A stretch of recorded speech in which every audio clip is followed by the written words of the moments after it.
Today's episode is going to take on something different as we welcome our first guest travellers to our podcast series.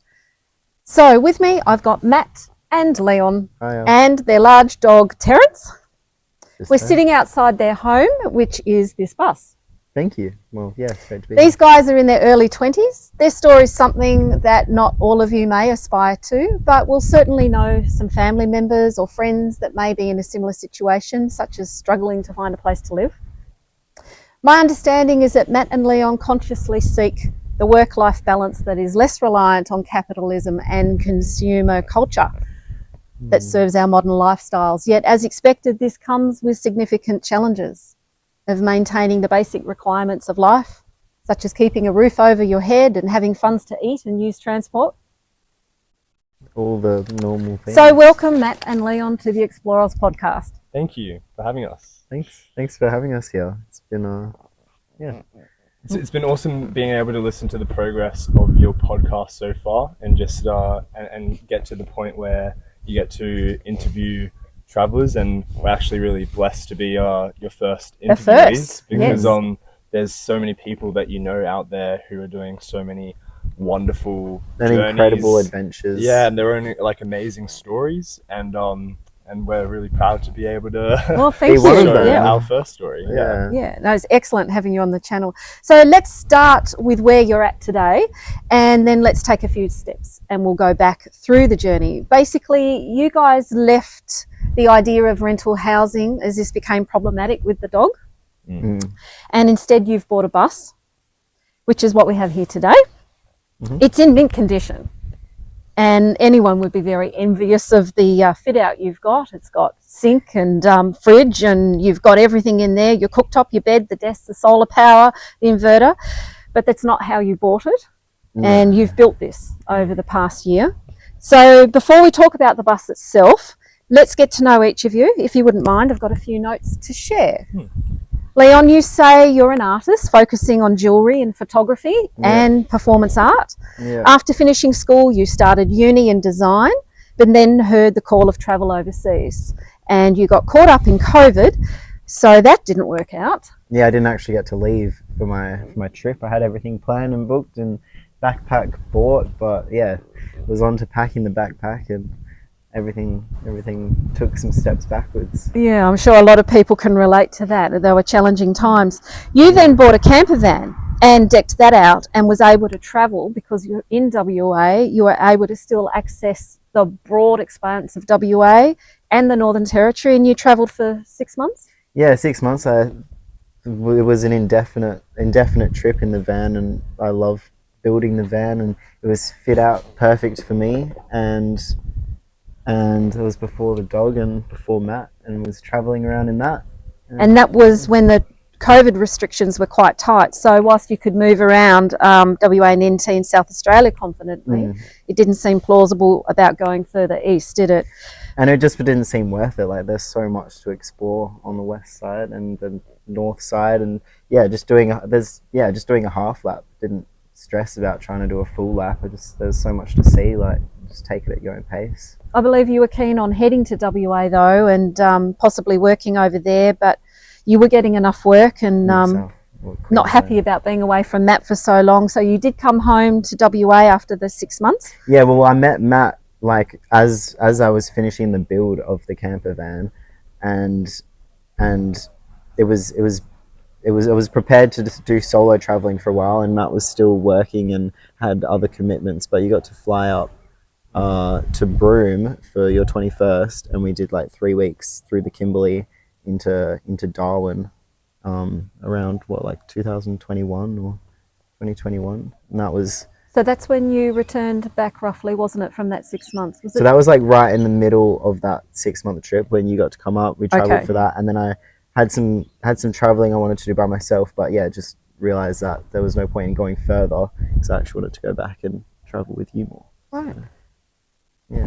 And when you got back, you worked as a photographer, and you and Matt have been working as tour guides in the Perth CBD area as pedal riders on rickshaws. Yeah. That's pretty fun sounding.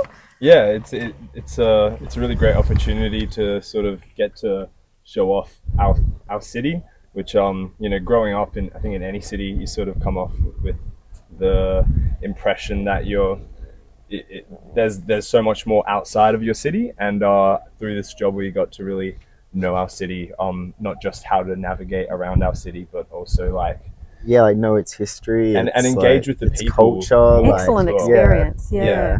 what actually goes on, and how you can be a part of that. Excellent. I actually met Leon through Pedal. Through that job, right. Yeah. So Matt, on to you. My notes here, you're a performing artist and a disability support worker. After finishing school, you started uni doing stage production and performing arts, but you found your niche with the support work. Yeah. You've worked with an agency that had a small group of clients, and the different support workers would be rostered on to spend time individually with a client for a few hours. That could be a day of fun or exposure, or going to a session that was booked by the carer, or staying at the head office doing activities. Some of your clients are wheelchair bound, some are non-verbal. It says here none of them required aged care. Your clients are mostly people that are born with conditions such as cerebral palsy, autism. Yeah, but also like clients who might have mental health issues because of their disability, or disabling mental health issues because of traumatic incidents as well. So not all the time because from birth, but Right. But yeah, just a broad range of people. I like working with kids, but I tend to just work with anyone in the area who might need help. The world needs people like you. Yeah. I know you talk about your clients a lot, and I know working in support's really resonated with you on a deeper level. It's very rewarding.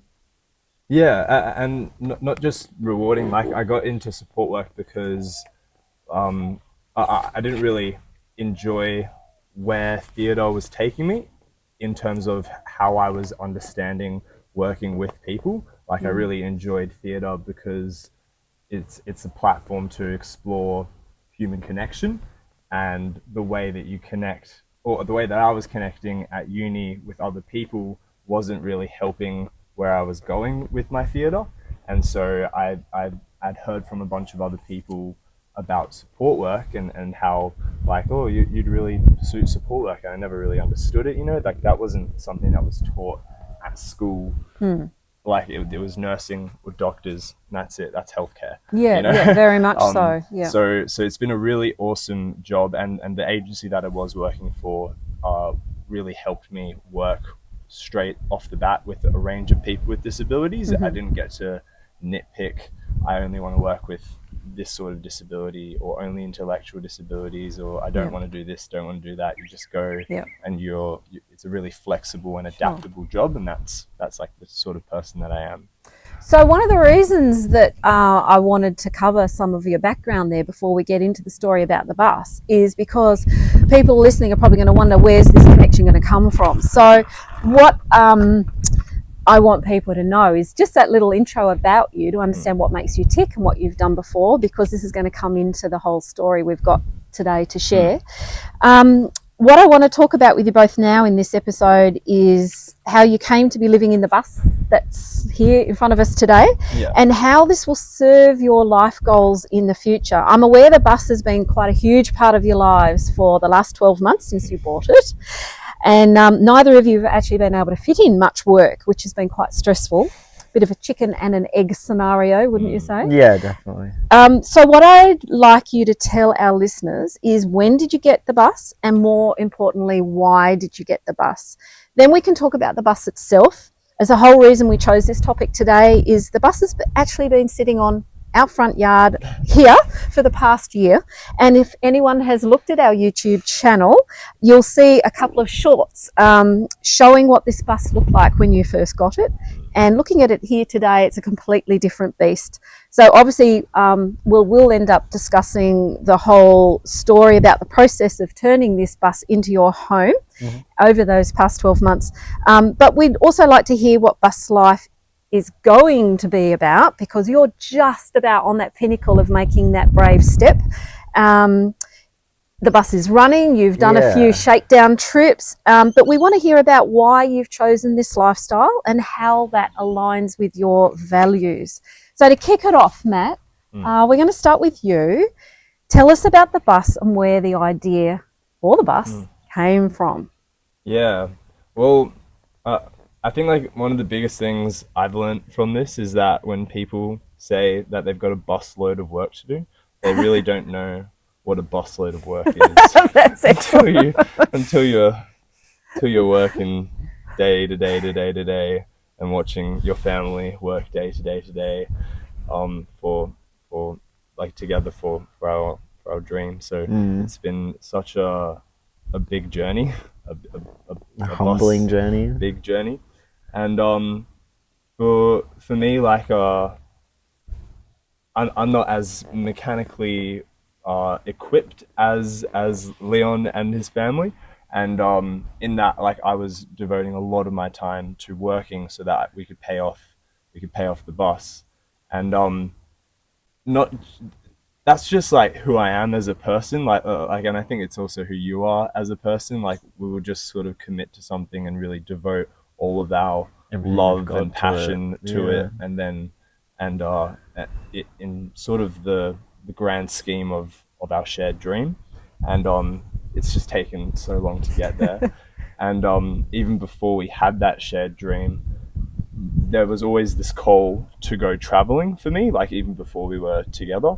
And I took trips in different types of vans with friends and like my own vehicle, but it wasn't until I was able to travel with Leon that I actually got to really understand and embody the off-grid, off-road sort of living and being self-sustainable.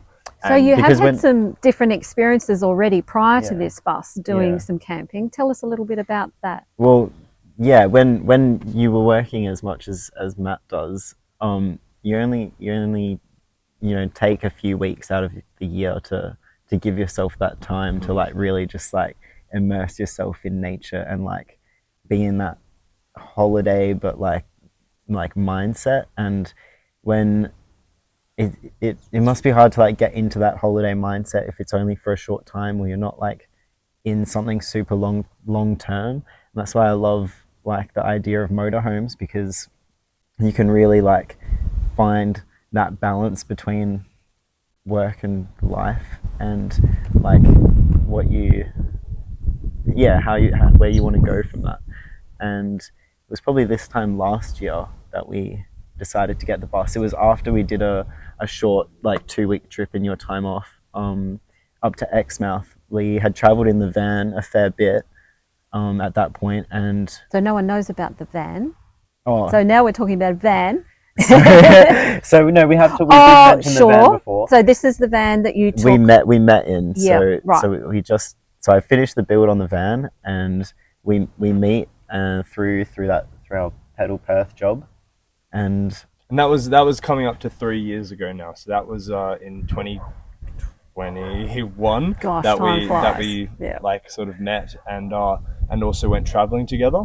And we had seen each other around, and at that point, I think Leon had just gotten his van. I was still working to get my license at that point. So I had what model van? What make and model van have you got? So that is a Kia Pregio. It's 2005. It's a diesel. It's a manual. It got me to the point where I could have a driver's license, and traveled around with another mate of mine and his motorbike. And you've got that all fitted out with a bed, and how was that set up? Yeah, so when we bought that, it was empty. It was an old electrician's van, and we kitted that out with just a 160 watt panel and a 15k watt inverter. It's got one AGM deep cycle battery, and what else has it got? It doesn't have. It has got all the basics. It's got a 22 liter fridge freezer. It's got a couch that converts into a bed that converts back into a couch really easily, and underneath that couch is heaps of storage. There's heaps of mini little spots of storage that are really conveniently hidden, and everything is really ergonomically designed. But you didn't buy it that way, did you? You built that? Yeah, obviously with Dad over there behind the camera, Mr. David Martin, Mr. ExplorOz brain. None of this is possible without him. And I owe a lot of what I know and what I drive to him. But one of the limitations that you guys had with that van was came really when came when we got the dog, really. So we loved traveling in that, and at the time we were just taking it on shorter trips, weekend trips, 1 week to 2 weeks maximum, and it was really fun for that. But knowing that we wanted to do this like more long term, because at that point we were sort of really overtly aware that we were just traveling to escape the rat race, to come back to the rat race, to then plan to escape, go again, come back, and like this endless sort of perpetuation of working, and we realized that the van is really good for one person, and it's sort of good for two people. And we ended up getting the doggy. We got the dog as well, and it just who's as big as another person. a bit too much. And because we treat him like, you know, we give him the space that he deserves and needs. He sleeps in our bed, is what he means. so don't all dogs? Come on, let's be real. Yeah. Lots of dog traveling lovers out there, I'm sure, listening, that totally get that. We actually initially got Terrence, firstly, out of the devotion and love for our relationship, because we just realized that that's what our relationship has been calling, and it was a year after we had been together, and we just kept on seeing dogs, and we ended up getting him. But it was also after a few haunting and harrowing weeks of living in a rental where we suffered from a few home insecurity incidences, where we had a robbery, and then a few weeks later we had a break-in and assault happen, and it was a real violation of everyone. And so unexpected. And I got security cameras, and it wasn't anything. And so the dog has been the best sort of exception to that rule of living on your own, And he's such a beautiful, gentle dog with a bit of a like, you don't want to mess with me energy look about him. But when we brought him back to our roommate, we didn't tell them that we were buying a dog, because it was like, hey, like, this just needs to happen. It's happening. So it's happening. What's the phrase? It's like you asked for forgiveness, not for permission. Yeah. So we did. So we had that experience, and then through that was requiring a new place to live. So we ended up finding another place with another group of friends and their other dog, and they got on really well for like a good amount of time, a few months, and they ended up going on some trips and traveling, and like Terrence still being like fairly new to us in our situation. He was like, there was just the dog's just sort of got a bit jealous and couldn't handle it of how to understand and regulate each other's emotions, and there was a few attack incidences where the result was for us to move on again. And so we were in this sort of just phase of like, oh my god, as I'm sure so many people would be, because you hear about couples like wanting dogs in rentals or having to move out of rentals. And even when we adopted Terrence, we were asked like really rigorously, like do you live in a rental, and what would happen if like you can't live in there anymore? And we basically like straight up said like, that's not going to happen. Like, we want this dog more than we want to live in a rental anyway. Like, we'll make a vehicle work for us. And being where we are was really ideal for that. I actually did look at adopting a dog when I was traveling in the Northern Territory, and I was going to look after another traveler's dog for a few days because he wanted to explore a national park, and I wanted to see how a dog would be in the van, and just like if I would enjoy having a dog around as company. And we didn't even need to go through with that for me to realize that like traveling with a dog was just something I wanted to do, and like realizing that traveling overseas just wasn't ideal or ethical or in my like time frame for now. Like, I feel like we've got a lot of time for that, and having a dog is covered lots of really compelling reasons and issues as to how you got to this point. So let's move on to, how do you think the bus life will change the way you live? And how will it help you reach your goals? And what is the plan? Because that's what we're here to hear about. Yeah. Well, we mostly want to enable ourselves to live to our full potential. Like, I feel like we have a lot to continue to learn as we travel, from the connections you make and and met incredible people out there. And also a lot to like create and provide and be inspired by. I think there's like working in a city, there's always this struggle to like work alongside doing your art, and where we've reached a point where all that we want to do with our lives is devote our work ethic, our life to making art and to being like self-sustainable and self-sufficient on the road. And we've now got a very self-sufficient off-grid vehicle, but everyone always says, once you say that you're going to be traveling for like an unreturned date or for multiple years, so how are you gonna like, are you gonna how are you gonna work? how are you gonna make money? And there is the opportunity to work at farms and to work at bars, and whilst we're open to doing that, we're more looking at just fully enabling the independence of our like professional lives in like lieu of our personal creative freedoms. Right, so this is really interesting because this subject about traveling long term and how do you fund it, the reality of that is the thing that scares a lot of people. And what you've just said is true. So, but it's interesting because I've spoken to you before about this, and I've heard you talk to other people. You're not out there saying we are going traveling or we're going on a holiday. This is a lifestyle, and it's not, and it's also not necessarily a destination. And you're not saying, oh, we're going to go here, and here. What you're seem to be saying is that you're just going to try and use your new home as a way to enable a different way of living and a different way of working, and you'll let that evolve as it happens. And obviously you're here in Perth now and you've got networks and contacts, and you've been working on trying to make that separation from what you have been doing, because obviously, Matt, with your disability work, you're working through an agency, so they employed you and you went to a workplace.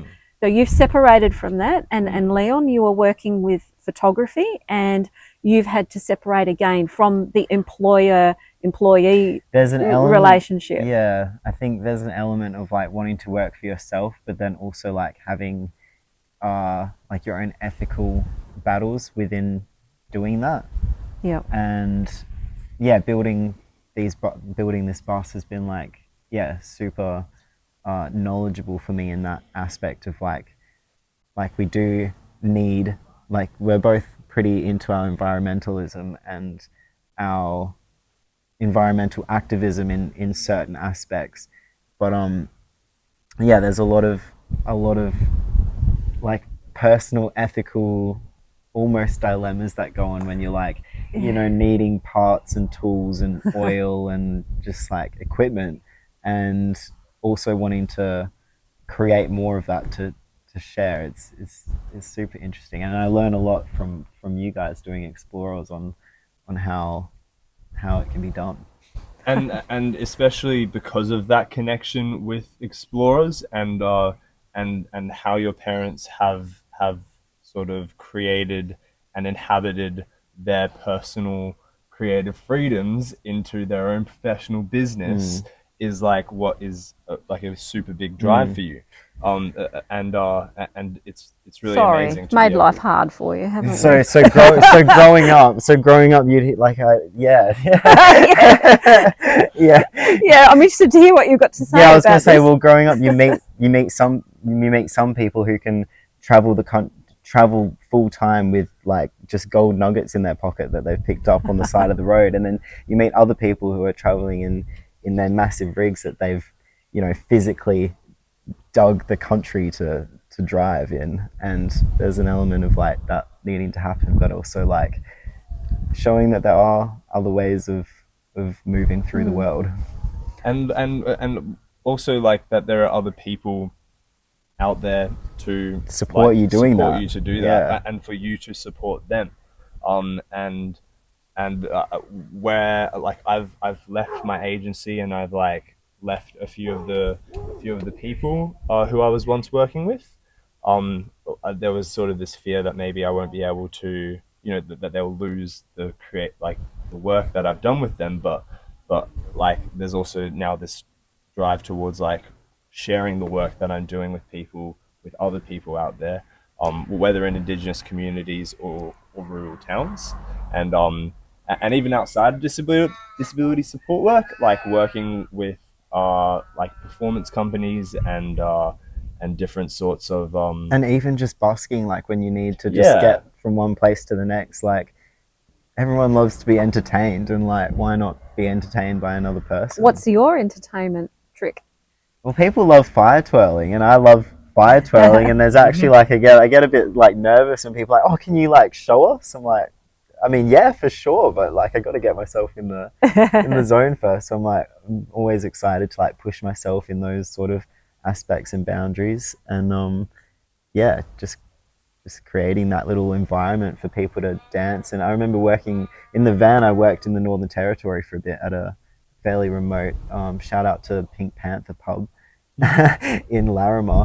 I worked there for a while, and that was just like, we had such a diverse group of contractors come in to work on the space, and working with them was super rewarding, and gained a lot of experience, and just shared a lot of, you know, travelly knowledge, and ended up playing didgeridoo and bongo drums with them every night. It was super fun. And I think one of the stories from that location is you were helping build a crocodile enclosure for a massive big saltwater crocodile, is that right? Yeah, I think Salty Sam is his name. He's a pretty old croc. And yeah, he had lived in this one pen, so there was two pens, one with the Salty Sam, and there was, I forget the freshwater crocodile's name, but they built, the contractors that came, we built another pen for the freshie near the pool, so they got to move him. And then Salty Sam got to hop on over to the other side while his pool was cleaned out, and I actually shoveled his probably 3 to 5 years worth of crocodile waste over the fence. Oh wow. And then yeah, later that week the boys made a new fence, and there was a very, very close call with a crocodile. He launched at the boys basically. As they were putting in the new fence. So Northern Territory crocodile tradesmen, I can imagine that were pretty intense downtime that you had to play and entertain and do fire twirling and chats around the campfire, I can imagine. Yeah, well, you learn to drink somewhere as an Australian, I guess, and 4X Gold is the Northern 4X Gold in the Northern Territory, yeah. Yeah. So boys, I'd like to ask now a bit more about how the bus is going to help you reach the goals. What's the plan? So obviously we've just sort of detailed a bit about what we do, who we are. Like Leon's like creates jewelry and does his flow. I do, and I take photos. Yeah, takes photos. I do music, theatre. So we want to be able to provide our creative repertoire skills. To the world, and we also want to diversify what we have to create for the range of people who want to consume what we have to create. And so a lot of that, like including with support work, like we do want to like go to rural schools and be able to impart what we've learned in the education sector. But then also, if we get the chance to work with Indigenous communities or families, then we will, we'll have that opportunity. I'm sure your skills would be very much desired in those environments. And I personally have a lot of inspiration for the Indigenous cultures, and to work with them, and to sort of share space to knowledge make with them, I think would be really, and storytell with them especially, would be such a raw and beautiful opportunity. Wow. But on top of that, what we're doing right now, in the city, we're doing immersive art music installations, and one of the guys that we're working with wants to go traveling and do this on the road as well. Oh, like a road show. Road. Yeah, so he's got knowledge of touring, and you can book tours, or or I want to do more of a busking tour. It's gonna be interesting. And so there's this idea to do sort of traveling circus tour, and on top of that, what we are working on right now is working towards a business rebranding sort of partnership that Yeah, we can offer offer. to people and businesses, which incorporates like running their social media Could be accounts anything. and developing them a website. Or it could And, be even just repainting their sign at the caravan park. Yeah. You know, like anything for rebranding. There's Yeah, so many, and so just photo like being library, able to social promote media. that and advertise that, and just hone in on those different creative like endeavors, as well as like other endeavors that we're working on, because we're really into the music scene as well. So that means that we'll be attending like a lot of different music festivals eventually down the East Coast, and and offering our and in what we've things. been able to do with going to music festivals in the bus is like be able to sort of create a space like a chill space, an immersive art space for people to come to and make art in, or make just art feel in, safe make in. art on, because we've got a blackboard, Yeah, or just sort see of the art chalkboard that's in thing there. Like, yeah, it's a whole art piece in itself, and a lot of people gain a lot of inspiration and respect for the We work might have that to they do see. a walkthrough on one of our upcoming I think YouTube I think you should episodes, overlap, I think. overlap scenes of it, like Or we might do a Yeah. whole YouTube well, so if you're walkthrough listening at on some Spotify, point. you can watch this on YouTube. Yeah, exactly. Okay. Um, So obviously this bus then becomes a lot more than what a lot of people have with their caravans and motorhomes. It's actually their transport, and they're going from place to place and exploring destinations. But your motorhome that you've set up, your bus here, is actually going to be your workspace. It's a vessel of creative transmutation. The TARDIS, by the sounds of it. Yes, The TARDIS ship. Righto. exactly. So that's really, really interesting insight, because it's not just we're going traveling, and that's what it's about. It's really embodying how can you sustain yourselves working and living from a motorhome, from a mobile vehicle. So you're leaving the rental situation, taking your dog with you, and you're going to have tons of challenges that people that have attempted to do some of these things before, but you're young and you're motivated, so good luck to you. I can't wait to follow your journey. And there was this like raw moment of like maybe like 2 to 4 weeks of looking at other buses before we got this one, and we definitely knew that we wanted the Toyota Coaster sort of body, but because we couldn't afford, you know, like a double decker or one of the or even buying, it was really tempting, but obviously like that much more work, and also getting new licenses and like So this is a C-class bus, which means that you don't need an additional or extra or anything like that. This has a C-class license, so that means that anyone with a regular driver's license can drive this bus. And what length is it?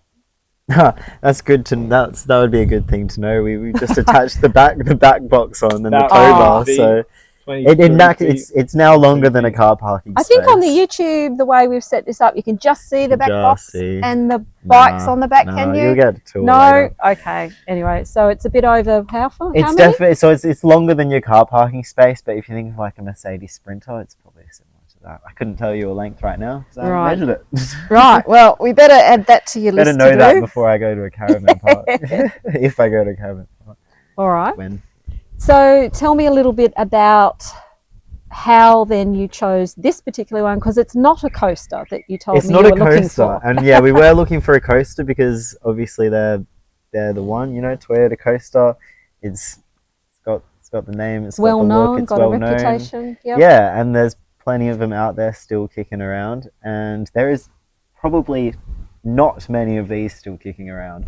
So finding this little gem that we did in the state that we did was, for the price that we did, was definitely a journey. He was actually down in Albany, so this the workshop we built him at is north of the river, northern suburbs, and we were trolling through Marketplace looking at different buses after we were in Exmouth, and we decided the bus was going to be the next rig. We knew we wanted to go to Exmouth, and I was ready to do any kind of rig that wasn't the van. I'd done a lot of traveling in the van at that point, and I was almost ready to go back to swag camping, because that's what I grew up doing with you lovely folk. and so I was really keen for like swag camping, just getting back to the real basics again. And you were driving a Subaru Forester at the time, and it was fairly well kitted. It had it had like a really big bull bar, an awning, roof rack, solar panel. Even had a dual battery system in it. We bought it like that. You don't see many set up that way, I must admit. But going from a van to a Subaru was I don't know, just not as livable. Because the whole idea was that it would force us to like be outside more, but it also just like confines any time that you're inside the car, because you've got all of your stuff like packed inside. And so Leon bought the bus in Albany. And it's a Mazda T3000. And it's from 1983. So that means that today, in 2023... 1983, you weren't even born then. Yeah. Yeah, it's pretty old boy.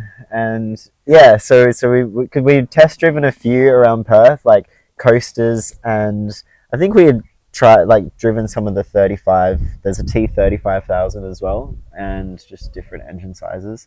And we test drove a few, and the fit outs, the ones that were in our budget, the fit outs were just not what we wanted to live in. And like same when I chose the van, there was just like nothing about someone else's build that I wanted to live in. And when there was, it was then there was mechanical issues with the vehicle. So we found the ones we test drove in Perth were just too out of our budget for what we were getting. And when we found this in Albany, the ad read so well, and she was very confident in his mechanics and had it checked over a few times before listing it for sale.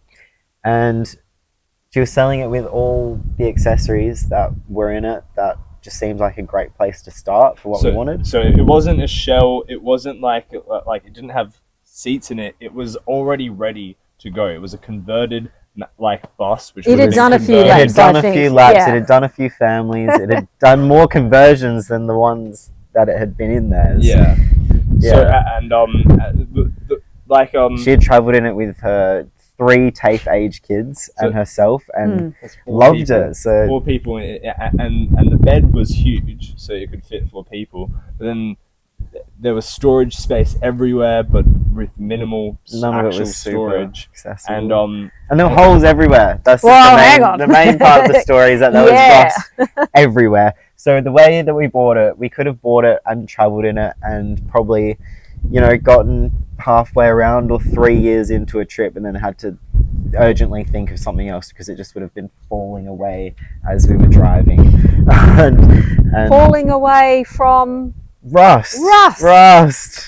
Everyone's favorite friend. Do yourself a favor and jump on the YouTube channel at ExplorOz and just go to the Benji shorts, and you can see a quick how little much rust there was. When people show me their vans now, and they're like, "Oh my gosh, I need to fix this hole." It's like, mate, or you that'll go take you 2 hours. to @Wondrous_ on Instagram, where Leon has uploaded all of the bus progress, and so go there, but we'll update that later. Absolutely. We'll definitely make sure the listeners can have a look at those accounts for sure. So we'll make that clear and put it in the comments. It was last year around this time, which was October or November, that Leon and his dad drove down to Albany to look at this bus. Just to look at it, because the ad read so well, and it would have been a 6-hour drive one way just to look. 6 hours is from Perth. From Perth to Albany in WA. Yep. Yeah. So the ad read too well, and we were communicating too well not to make the journey to see it, right? Yep. And then we get there, and Dad's scratching his head, and he's like, "Oh my gosh, what are you about to do to me?" And I'm like, "Well, you're not telling me that we can't do this, so let's do it." do we say how much we did you know at the time that it needed any other work? We knew we were gonna. I mean, a year's worth of work is what it's taken. Was that part of the original plan? And it was like a full-on year. So no, it was not part of the original plan. The plan was to have a rig and travel within like 3 to 4 to 5 months of working on it. And we saw the rust that was in the first part, and we thought that was super scary and going to be the hardest part of the thing. And we brought it back to Perth somehow. We had a night we bought it first and had to survive that night of what have we just done? What have we just got ourselves into? And yeah, brought it back to the workshop, and So it drove no problem all the way back from this Yeah. 6-hour drive from Albany to Perth. That's not an easy drive. So the hardest part was, I think, Dad dealing with the lean and the racing seats that were in it. It had racing seats in the front. racing seat? Yeah, like some sedans or some Oh, low car okay. seats. They weren't bus seats or van seats or Right. anything comfortable. All right, so you've got this van that moves, it works, it's the model you wanted, it looks good, it's got a conversion. It So drives, some it's of the slow, hard and stuff's it's got already been done. accessories in it. Yeah. But you're telling me about the rust. You obviously thought when you inspected it that it was doable. So talk to me about how, and let everyone know what then transpired. The first thing that you tackled was Yeah, what? so when we saw it, it had everything that we wanted. It was going to be the perfect starting base, and just how much we had to take back on it was unknown to us, really. It was just the one to start on. And sorry, where were we? Where did we start? Yeah, we brought, yeah. It was a bit of like, it was a long process of like, are we just going to keep the kitchen as it is? Are we just going to keep this bit? Are we just That's gonna- exactly and right. it Yeah. sort of ended up like, why Take don't we it just out, fucking strip rip it. everything out? And you know what? You get a I swear wish you every could see now and Dad's then. face behind the camera right No, now. it's As all long as you good. don't put in the closed captions, That's it's all right. all good. Yeah.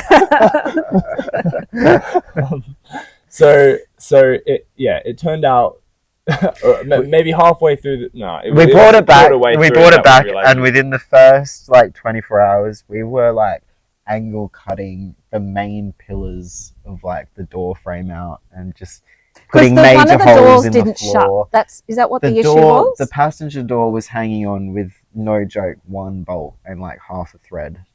So my recollection of this The that you told me hinges was that the owner had disclosed there was a problem with this door, she had and sent, she had said, she had sent me photos of all these rust spots around the vehicle, and yeah, they were all like surface rusty and, you know, maybe a little hole or something. And then when we got there and we saw the hole in the floor, it was like a full-on hole in the floor, and the door was like fully rusted. You know that when the water travels down, the door gutters frame, were all there was no gutters. crumbled away. You could poke holes in it at different parts, but we didn't really see the depth of that when we bought it, and even like when we brought it to the workshop the first few days, it just kept getting worse. And even beyond that, like with any second-hand conversion that you buy, like if it's not completely redone from the inside out, like Leon's just done with his van, like you really don't know how many years worth of rot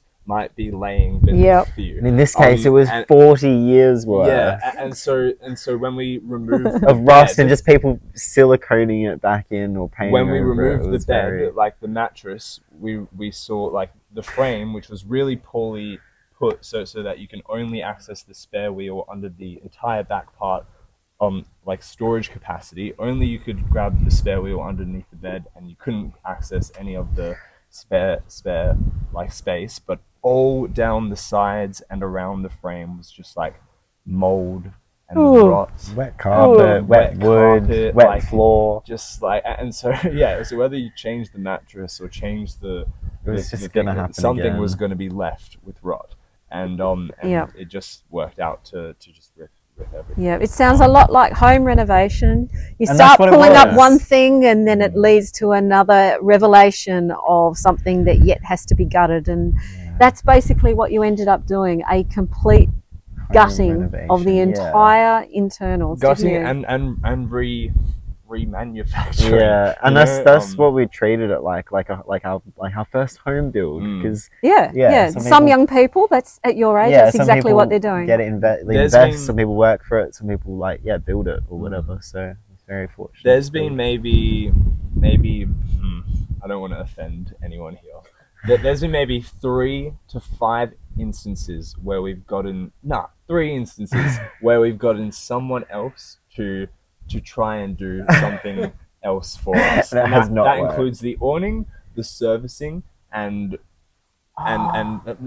maybe something else, I'm sure. But every time that we've like given the bus to someone else to look at or do or work on, like nothing was given back to us, like nothing was worked on. They didn't, they No couldn't. progress. It was too scary. They didn't want to. It was too scary. Their phone fell in the pool, and so they couldn't work. It was just like, That's what a tradesman told you. Yeah. After we told him he needed was- to look for parts. it was just a bit ridiculous, and Yep. I've come from a family which is very much just, if there's a problem with your car, take it in and get it serviced, and you know, I've really come to understand that most times you take it in and get a service, you come back with more problems, you know?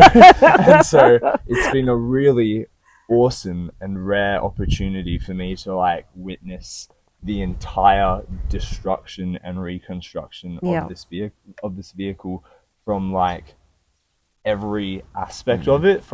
Like I was knowing that I was going to be more handy on the design part and the aesthetic, like nature and function of it, but still learning from David and Leon about the electronics, like the electrics, how it all works and connects, how what we're doing is making us self-sufficient, how it ergonomically fits in the space to then reach every other part of the space, where all of our plugins are going to go. Where the accessibility, You've had lots of questions along the design phase. I recall this, where you were being asked to make decisions about the positioning of where do you want this plug, where do you want that, and it was before you were really quite ready to understand how important some of that would be in the lifestyle, because you hadn't actually lived in it yet.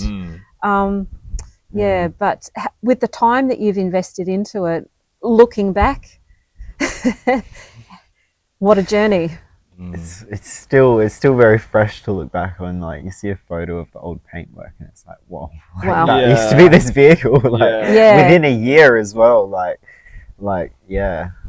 Because it's not only been a complete gutting, and floor chassis was re-strengthened, or the floor frame. Yeah, well, we put new floorboards in, new floor, new insulation. Well, we insulated it. There was just foam sheets in there before. We rebuilt the entire dashboard. We rewired the whole really electrical system of it. Building the dashboard was very fun, new experience. It's positioning mirrors, like I found the coolest mirrors for, like, you know, the best online price, and obviously like they are the hardest, most important thing, most annoying thing to like get right. And they're just the most important thing, which you don't realize until you try and buy yourself new mirrors. And what about driving it? Having gone from a much smaller vehicle, you've never driven a bus, and whilst it's still on your C license, how drivable do you find it? I love it personally. Like, I honestly find the smaller cars really hard to maneuver, and like I love driving the van, and you're very close to the front, like you don't really have the bonnet, and I guess I'm shorter. You drive the bus so well. Like, you drive it better than me, honestly. I drive the bus with a bit more respect, I think, for the bus. I think you drive it with like, I built this. I'm in the bus. Yes. Oh, the belief is coming out now. Okay. I'm a bit more like humbly small in the bus, which makes it sort of work. and that's good. So this is great. I've driven a van for quite a while as well. I know. You had a work van as well how to before. maneuver in a van as well, and like you can't help but I can't help in a car. Like, I think with just the way my brain works is just to like feel like you're going fast, and then you just end up looking down and you're going like 120, and you're like, oh, how'd that happen? You slow down, and then you get caught up with it, or you use cruise control, and then you just don't look after your car, and your Subaru dies. But okay, that's your story. yeah. But where I'm and a going lot of with this people our is that, age, come on. like getting the chance to drive slow and to just not need to worry about speed or going anywhere, or and if Are you saying it's not a lagging, very fast vehicle? I am a bit. So it's not a supercharged V8. Oh, it's not turbo. This is not a 3-liter turbo. It's just a 3-liter. It's just a 3-liter. She's diesel, at least. Of course. But yeah, it's been a really nice opportunity to not like have to stress on the road, and if other people are stressing behind you, But that's on them. it's totally on them. Like I literally cannot do anything. That's Like, nice like, though. That's in nice this to hear car. that you're finding it not stressful, and it has allowed Yeah, you to and take a step back with your a driving lot habit. of people think that it causes more stress, and Right. and It I has find- for me at certain times, just because like I would know what the truck driver's feeling like when you've just been driving for that many hours and you're just trying to, you know, do what you got to do. So yeah, having UHF is going to be fun for those moments in the future. But Yep. yeah, It was funny when we started driving the bus after the paint job, and we renewed it and went on our first like small trip. Every time someone would pass us, there'd be like a beep, beep, beep, or just like a little horn signal, and we could we couldn't help but feel like it was a bit more aggressive than like nice bus or yeah. and so that we were navigating behind, like, you know, everyone who was overtaking us being like what's your problem, and they'll be like, well, you've got a great bus, or like, yeah, I know, it's great, right? And they're like get off the road, like, nudge more left. And so and now, you know, you just can't hold expectation of what other drivers have of you. You just got to drive a slow car and be that slow person. Driving Hello, Miss Daisy. sorry about the car. Yeah. Like, this Yes. is my home. And so we've got a really cool bumper sticker at Oh, the yeah. back of It's a it good that one. says, Says it's not a fast car. No, it's not a slow car. It's a fast house. It's a fast house. It's a fast house, and yeah, it could be a faster house, but it's a very rare house. So what's your favourite part of this bus?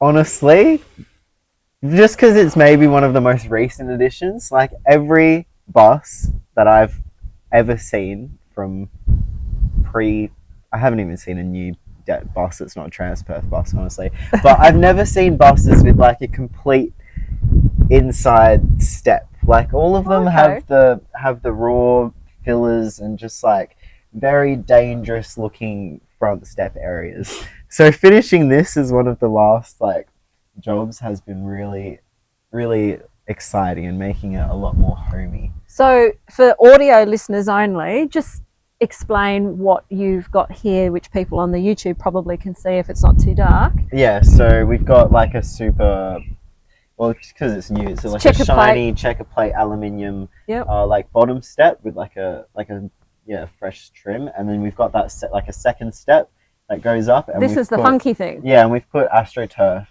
over that, and I love the AstroTurf look, and it's great for wiping your feet and whatnot. And then obviously the sliding door like opens and needs brushes. Most of them have brushes to deal with the weather protection and such. And yeah, we managed to find brushes. We used paint brushes for the bottom covering. And I think what works well with our bus is also the security screens. That was a big like drawing point to like why this was a good one to have with the security screens. Because like you can lock yourselves in but still have all the fresh air. Yeah, they provide with a your lot of screen. airflow, also like visible privacy, and also like all our windows work. Like every window opened and had the right glass in it, wasn't broken. so that means that we can, like, if we needed to, So in the tropics, leave Terrence in the car whilst we were like exploring places, or we shopping could, or whatever. We can open all of the windows Yeah. and like angle the car for really nice airflow. Yeah. And that way people can't actually still break in because our windows are open. Like we've still got the And I security can screens. vouch for the fact that because this van the bus is quite tall, the amount of fresh airflow there actually is quite effective. I went in there a It is couple of super days ago effective. when it was 40 degrees. Yeah. And I couldn't believe you guys were in there because it was actually really hot just outside, stepped Yeah. out here. And as soon as I went in there, it was actually very pleasant. It was Yeah. like sort of walking the into a curtain house. material also really helps with that. Like I chose the blackout curtain material because I knew from doing the van, getting the material that actually blocks the heat coming in. Like you can have the light if you want, but blocking the heat is really important. So you've been on the sewing machine, and Yeah. you've sewn an entire busload of curtains so that every single window has sliding Yeah. And Curtains, yep. he's also patchworked all of our old clothes together into our roof lining. Yeah, So our roof that's lining is ultimate. like an amalgamation of different squared textures, of different colors, of different things that we've materials. worn, and different like memories in the cloth that are like on our roof. And that includes like some really cool aesthetically functional features, such as like pockets. Oh, they give away all our secrets. It's all right, it's only verbal. No one can see. We got little zippers, like pant pockets are Yeah. still like on the roof, so you can actually So we can have like little pockets inside it and storage spots. I on our love roof. this story about how much you have put into this bus, parts of yourselves, considering that when you bought it, it had an immaculate roof lining. It was like the best part of the bus. It was, and it was a bit of a decision to take it out. Yeah. So it's amazing how it's evolved into this, and the ultimate repurposing of parts of your old life with your materialism that I know you've had to work through all of that, because now you're no longer living in a house, and I've watched you pack up things, and a lot of stuff's gone to the op shops. Yeah, you've done so well. Yet you've managed to keep the special fabrics, which were meaningful, and they've been able to come with you on the roof. I really love this part of the uniqueness that you can get with a custom build motorhome. So like because it just keeps going. I'm sure Leon can like detail a few of the technical specs. We talked about his specs in his car, but we didn't really talk much about the bus's specs. Okay. And so like this, the other one should have sold by now, but we've been doing a lot of work on that to sell it again. So like the electrical specs for the bus include.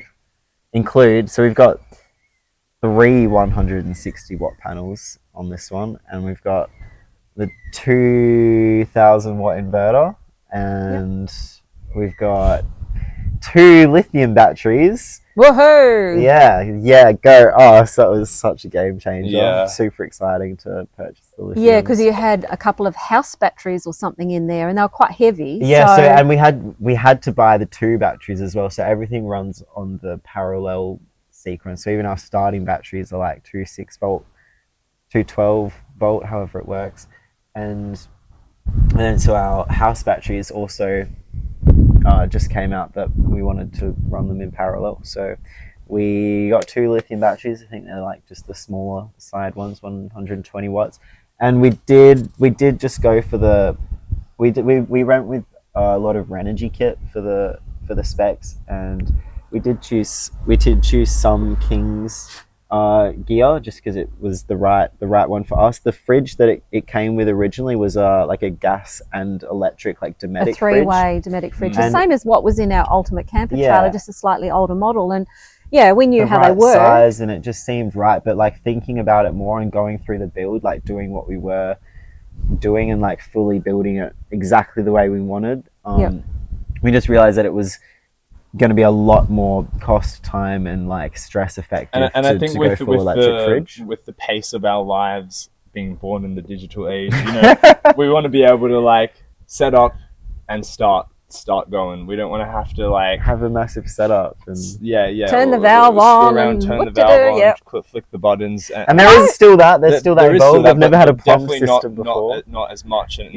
especially with keeping your foodstuffs refrigerated is like, well, I think that's like a priority, to just keep the electricity running, like and devoted to that. The new fridge is really been good for you. 110 liters, and there's a freezer compartment as well. It's quite large. And that's all we need as well. Like we had 23 liters in the van. That was perfect for me, and I could do the 2-week kind of cycle where you need to go stock up. And for us, it was like just going too quick, and we didn't need a full-size fridge. A lot of people have been like, "Oh, why don't you have a full-size fridge?" It's like there's other things that require that space prioritization in our life. We don't.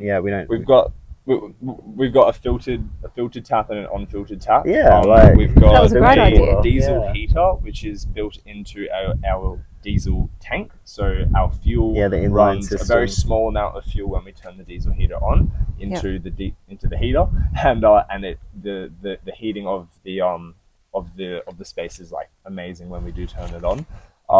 We've got a 12-volt fan. specs? That was super important for me, getting a 12-volt van. Like traveling in the territory with no aircon before, I actually went to every Bunnings and every Kmart trying to find a handheld fan just to get through each day, and they were sold out everywhere. And like, I will never get rid of my little handheld fan because I went through a lot to get it. We've got 2 handheld fans, so one for each of us, but we've also got a fan at Above the our very bed. back, Yeah.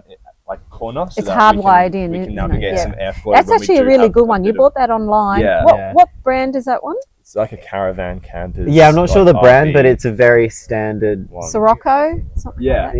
Yeah. Yeah. It was, I know David's a bit jealous of it because we don't Yeah. have that option in our ultimate camper at the moment. We'll see how we go, but So we've got a bit of canvas. Another thing that the bus has is a built-in toilet that Leon and I will probably Not fully very built-in, rarely use. It's a little space that you can put in a portable toilet, and we've made it usable. and you can use it inside the bus in its own space. But Yeah. we're pretty feral in our lifestyle choices, and I'm sure that we will be mainly going outside to do those activities. But this is coming on the back of but a it's few still- episodes of our podcast before Yeah. where we're talking about, disposing of waste And the place is appropriately where it's good and to doing the have right that thing. And I and- know you guys, aren't saying that you're just going to yeah. No, because Leave your toilet there's a paper time everywhere. and a place for Yeah. everything. But and, also yeah. in the places where we have to pay money to go to an RV site, and they're like, "Do you have a grey water solution?" Exactly, we you can do. say that Yeah. we do. exactly. And the only thing that we don't really have, I think, Is with this is a shower. But like we're pretty open to being able It's got to solar like, shower bucket things, Yeah. just Well, yeah. Well, you're probably going to be heat up some chasing the sun a water, bit. Can of Yeah. tin. With, Yeah, you poke some holes in the it, bottom. Yeah. Do string you it have up. hot water on tap? We don't have hot water on tap, but we do have the 4-stove gas cooker, which Yep. has been pretty and fresh. So, ability to heat yeah. up. So it came the fit out came with a range hood, the stove top, and the whole sink space area. And that's what we've kept. In the And that's bus probably as well. like the most that we've kept, and the locations of those things, and kind of the location of the bed. And other than that, we've just built what Yeah. we want around it. Yeah. Which is our life, like this fully stores our Bookshelves, life and art supplies. like exemplifies our life. And just to finish off your last question, which was what was your favorite part about the bus? Oh, Mine great. is Yep. like the artwork and like what it does to you when you leave the bus. So we yeah. invite people in and they're like, wow, I've been looking at this bus. Oh my God, I want to see inside it. It looks amazing. And they might come back an hour later and they're like, wow, I love the pattern and the design. And then they go in and then we chat and they meet us for 30 minutes. Some of 40 them can't minutes. even and handle we're showing them themselves. around the bus and then we we settle in and we start talking and stuff and we just get lost in the space that we've created. Yeah. And then we leave the bus and you just forget that you're in this, that you're in this paint job, that you're in this artwork. Like you come back out and you're like, oh, that's where I was in. Because when you're in there, it's a whole nother space. There's so much That's why it's the functionality TARDIS. and exactly. Yeah. And that's what I mean. And you take this space anywhere that you want. And it's such an awesome opportunity to have. And I think we have such an awesome country to explore with And that's what we wanted to represent in the paintwork as well. Yeah. So this beautiful design is not to look like a school bus with the orange, but it most was all definitely part of the inspiration. Yeah. Everything just came together with this one. Like I loved the classic coaster school bus look with the orange. But and this was white and blue Yeah. when you got it. Yeah. So you have completely changed the color scheme. And we had Yep. a few other color schemes that we were looking at, but as soon as Leon whipped up this one, it was like, this is it. Yeah, you did pretty good on your graphic design to do the mock-up, which we all saw. So you've, what sort of painting and how did you go about the painting, Leon? That's one almost to bring in Mr. David over there. We did all 2-pack painting on this, and we painted it kind of where it is right now. We painted it outside, no workshop that we could find big enough. That's for us. unfathomable to some people, I know, but here You're in just playing with the WA, weather, like we have fairly much predictable and consistent weather patterns, so you can know ahead of time that you're not going to have rain and it won't suddenly change during the day. So you were able to work around the weather, and most of it you did in the summertime. Yeah, it was just coming off the end of summer into winter. And Into we were autumn. almost losing the time frame, and we were going to a week long festival out in Coolin, and we wanted to do the paint job before that week, I think, and I think it ended up we taped it all up and did it the day that we got back, pretty much.